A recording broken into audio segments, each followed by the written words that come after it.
E hoje é quinta-feira, é dia de entrevista no Diário de Notícias e nós recebemos aqui na bancada a especialista para tratar de algum assunto de destaque no noticiário nacional e internacional. E o tema de hoje é a crise na Venezuela, país que está dividido entre apoiadores do governo Nicolás Maduro e do líder opositor Juan Guaidó, que se autoproclamou presidente interino e tem o apoio de mais de 50 países, incluindo o Brasil, que consideram a reeleição de Maduro ilegítima. E a gente convidou para esclarecer esse tema e dar uma perspectiva dos possíveis desdobramentos a especialista em Direito Internacional, Paula Danese. Boa noite, Paula, é um prazer te receber aqui. Boa noite, muito obrigada por me receber. A gente quer abrir para o público que não entende essa crise toda na Venezuela, nas palavras deles, o que isso significa. Muito bem-vinda aqui com a gente, viu? Muito obrigada. E eu vou fazer uma breve apresentação dela, que é doutoranda em Direito Internacional pela USP, tem mestrado em Direito Internacional e graduação em Direito pela Universidade Presbiteriana Mackenzie e atualmente ela é supervisora acadêmica e professora de pós-graduação em Direito Internacional Aplicado da Escola Brasileira de Direito, além de ser uma das coordenadoras do grupo de pesquisa sobre o Sistema Interamericano de Direitos Humanos da USP. Paula, a gente começa falando a dúvida que todo mundo tem. Como foi que a Venezuela, que dispõe de uma das maiores reservas de petróleo de todo o mundo, se afundou nessa crise, que é a pior da história do país? E, além disso, tem consequência tão grave como a falta de comida para a população, vem gerando um fluxo migratório de alguns anos para cá. Que fatores contribuíram para esse cenário? É a queda no preço do petróleo? É a má gestão do governo? As sanções internacionais? O que foi? Ou foi um conjunto de tudo isso, Paula? É importante a gente pensar na Venezuela como um contra-exemplo. A Venezuela, na década de 50, ela era para ser assim, os Estados Unidos da América. Então, ela tem uma reserva de petróleo que supera a Arábia Saudita. Então, o que acontece com um país que tem essa quantidade de petróleo, que é hoje o dinheiro do mundo ainda hoje, a gente precisa do petróleo, é essencial, e ele não conseguiu chegar a ser a grande potência da América Latina, como era a promessa nos anos 50. Então, a Venezuela, se a gente olha a década de 50 e 60, era luxuosa, era uma Venezuela rica, mas a Venezuela, ela se pautou no petróleo. Então, ela ficou para a exportação do petróleo e nesse grande afã de construções públicas, a Venezuela esqueceu dela mesma. Então, qualquer outra iniciativa privada não tinha o apoio do governo. Então, tudo ficou em relação à importação. Então, a Venezuela é um país hoje que passa fome, que não tem medicamentos, porque ela também não consegue se prover. Ela não tem empresas que consigam fazer que nem o agronegócio aqui no Brasil. Ela não tem empresas que se pautem numa outro tipo de exportação além do petróleo. É um país que tinha tudo para dar certo, mas um país que desandou. Porque nesse afã de proteger o petróleo, nesse afã de construir uma economia rica apenas no petróleo, você ficou num mercado que é altos e baixos. Então, em 2014, teve uma queda gigantesca no valor do barril e isso influenciou muito na crise da Venezuela, como a gente vê hoje. A crise da Venezuela vem de antes. A crise da Venezuela vem ainda antes do que 2014, do que 2000, quando a gente começou a falar sobre a crise da Venezuela. Então, depois, quando a Venezuela teve períodos de ditaduras, né? E ela vive hoje num período, num governo que a gente considera ditatorial. Então, a questão da democracia, ela influencia diretamente na questão de direitos humanos. Não há democracia sem proteção dos direitos humanos. Um exemplo que eu trago nesse sentido, a Venezuela ela ainda tem uma construção gigantesca na capital, que era um shopping center. Gigantesco, inovador, com todas as marcas internacionais, porque estava crescendo a economia. Então, não se via outras oportunidades porque estava tudo bem. Sabe aquela situação quando está tudo bem, então não preciso enxergar o que eu posso fazer? E aí, esse shopping hoje, luxuoso, é como se fosse o nosso antigo DOPS. Isso demonstra a queda, a recessão da Venezuela nesse sentido. Então, aquilo que um dia foi símbolo, né, do capitalismo, da prosperidade, exatamente, daquele bem-estar, das pessoas irem para a Venezuela para fazer compras, hoje esse shopping, ele significa o calar da democracia. Então, veja como há um contraponto e é um símbolo nesse sentido. E é muito triste quando a gente vê um país que tem essa essa potência, né? Mas como é que ele vai se recuperar já em crise e investir em empresas e outros tipos de empresa? E aí você tem outras questões em relação a países que vão te boicotar, né, nesse sentido, vão parar de importar para você porque você não é uma democracia, porque você deixa a sua população passar fome, porque você tem preso político. Então, direito e economia caminham juntos, e a Venezuela é o grande exemplo nesse sentido. Então, é um governo ditatorial que mal administrou um país que podia ser uma grande ascensão, que era a promessa dos anos 50. Era a grande promessa dos anos 50, era chegar a ser o país modelo da América Latina. Todo mundo acreditava que a Venezuela seria o país modelo da América Latina, só que só um tipo de fonte de renda, que era o petróleo, demonstrou que a Venezuela não tinha condições se ela não investisse em outras partes. Mas ao momento que ela acordou, já era muito tarde. Então, aí você tem uma questão de eleições que não se modifica. Então, você tem uma eleição que é meio fachada, né? A gente entende que é meio fachada. E você tem hoje aí 2 presidentes.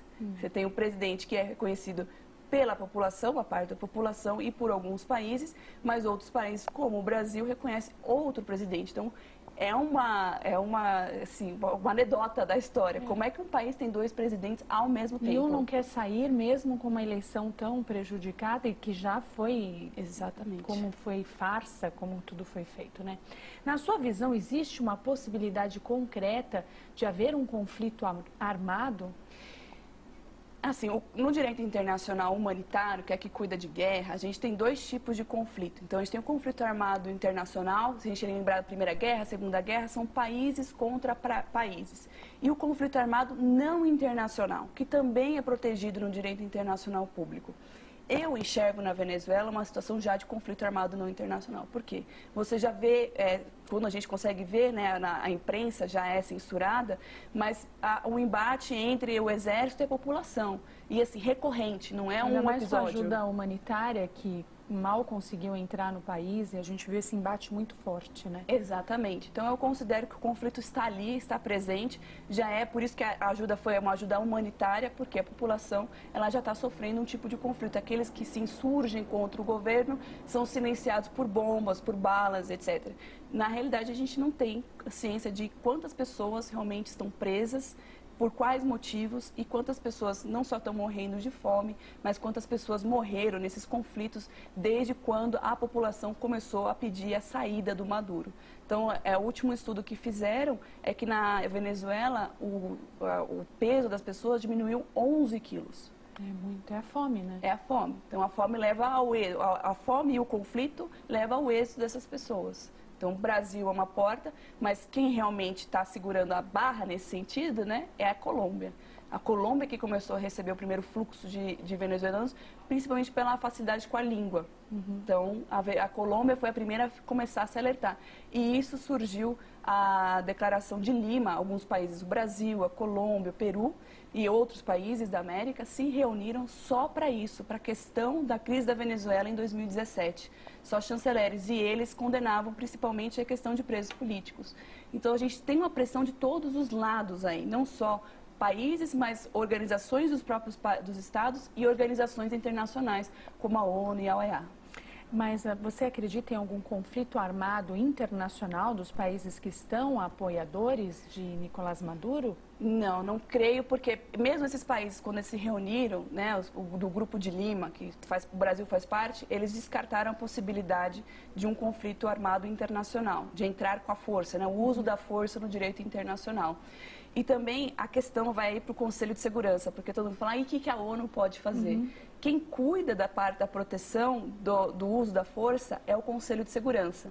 Então, a gente tem 5 países aí, dentre 2, que é a Rússia e a China, que tem o poder de veto, que jamais vão autorizar o uso da força em relação à Venezuela. Então, legitimamente, não acredito que aconteça. E eu acredito que se os Estados Unidos ou outro país decidir, isso vai ser um grande problema internacional, maior do que o Iraque, quando houve a invasão do Iraque. Então, principalmente porque todo mundo sabe que a Venezuela detém um grande monte de barril de petróleo e pode mudar a economia do mundo, dependendo de quem estiver governando. Então, há uma cautela de toda a comunidade internacional nesse sentido. Entendi. E quais são os principais aliados que ainda seguram o governo de Nicolás Maduro, mesmo havendo enormes protestos convocados por Juan Guaidó e até mesmo não convocados por ele, mas de uma população que deseja uma mudança mesmo? É o exército, é a população? Quem que segura ainda ele no poder?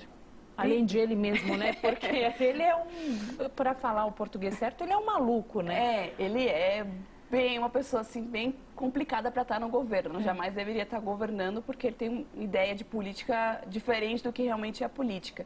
Mas é principalmente o exército. O exército, ele comanda as estatais. Então, para os membros do exército da Venezuela, não é interessante que o Maduro saia, porque eles estão no poder de uma determinada forma.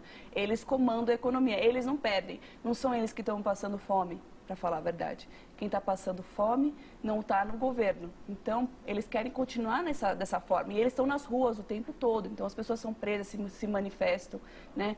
Um direito humano, que é a liberdade de expressão, na Venezuela não existe. E aí eu tenho uma amiga venezuelana, que agora ela mora em Washington, em que ela me mandou, a gente conversa muito sobre essa questão política, ela me mandou um quadrinho em que havia um policial batendo numa pessoa, uma pessoa humilde, etc., para ver, e era a questão da Venezuela.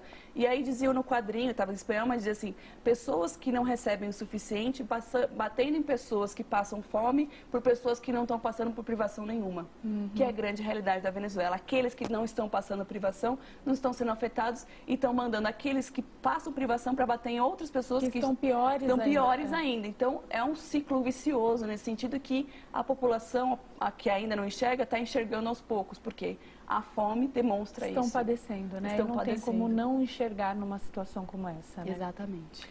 Agora, fazia muito tempo que a política externa do Brasil não se posicionava de maneira tão contundente em relação a um conflito estrangeiro. O presidente Jair Bolsonaro recebeu o Juan Guaidó em Brasília na semana passada. O regime Maduro fechou a fronteira com Roraima já há 2 semanas. Que consequência isso traz agora e no futuro do país em termos geopolíticos? O Brasil realmente ele tem essa perspectiva de política de ir com a maioria ou moldar a maioria no sentido de diálogo. A nossa diplomacia ela é pautada e ela é representada por um diálogo. Então, a gente sempre tenta alternativas nunca bruscas. Então, diferentemente do que a gente vê com os Estados Unidos, que ele, principalmente porque tem um poder bélico maior, ele iria diretamente enfrentar essa questão de uma forma à força. O Brasil nunca é em relação à força. Principalmente porque a gente tem um histórico negativo de uso da força quando a gente fala da Guerra do Paraguai, que marcou a região. Então, eu vejo na política externa no Brasil uma mudança nesse sentido, porque é o nosso vizinho, porque estamos sendo afetados com a vinda dos venezuelanos para cá, queremos ajudar de alguma forma, porque é uma solidariedade, né? Nós temos o Mercosul aí que demonstra isso, nós temos a Organização dos Estados Americanos que demonstra uma união dos Estados Americanos, e quando você tem um país que está na situação lamentável em relação que é a Venezuela, de fome, de êxito, de hiperinflação, que as pessoas, você não tem dinheiro para andar na Venezuela, o Brasil ele se manifesta de uma forma assim, não vou te enfrentar de força, mas vou te ajudar aqui nesse sentido, vou nessa fronteira, vou receber os refugiados e os imigrantes e vou tentar ajudar. Quando houve o embate da ajuda humanitária, que foi uma situação realmente calamitosa, podemos falar assim, que a gente nunca teve isso na nossa fronteira, de tentar ajudar... Sempre foi de amizade. Exatamente, tentar ajudar e receber balas, o Brasil realmente se fechou, mas ele pensa, não só se ele deixar de ajudar a Venezuela, não é o Maduro que ele está punindo, é a população que já está sofrendo. Então, eu acredito que o que o Exército falou, que eles também não iam retaliar, não querem, a ideia do Brasil não é retaliar, porque a guerra ela pode ter sempre um dia para começar e ela nunca tem um dia para terminar.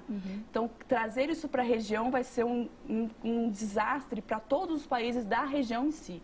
Então, eu acho que o Brasil vai continuar nessa linha, apesar de se manifestar de uma forma mais contundente em relação à crise da Venezuela. Eu não acredito que o Brasil vai mudar esse posicionamento. Ele vai continuar querendo ajudar dessa forma, mas não bater de frente, podemos dizer assim, e reconhecendo o outro governo. Eu acho que isso é uma posição já que demonstra que o Brasil já sabe o que ele quer. ele quer reconhecer o outro presidente. E é não admirável essa posição, né, Paula? A admirável. gente raramente vê isso em outros países, né? Exatamente. Legal. Paula, muito obrigada pela entrevista. Tenho certeza que agradeço. quem está em casa assistindo o Diário de Notícias hoje entendeu um pouquinho mais do que é essa crise na Venezuela, que ainda tem muitas cenas dos próximos capítulos para rolar, né? Sim, com certeza. E com certeza o final seja feliz, né? Tomara. Obrigada. A gente falou com a especialista em Direito Internacional, Paula Danese, e no próximo bloco a gente volta com mais notícias do Brasil e do mundo.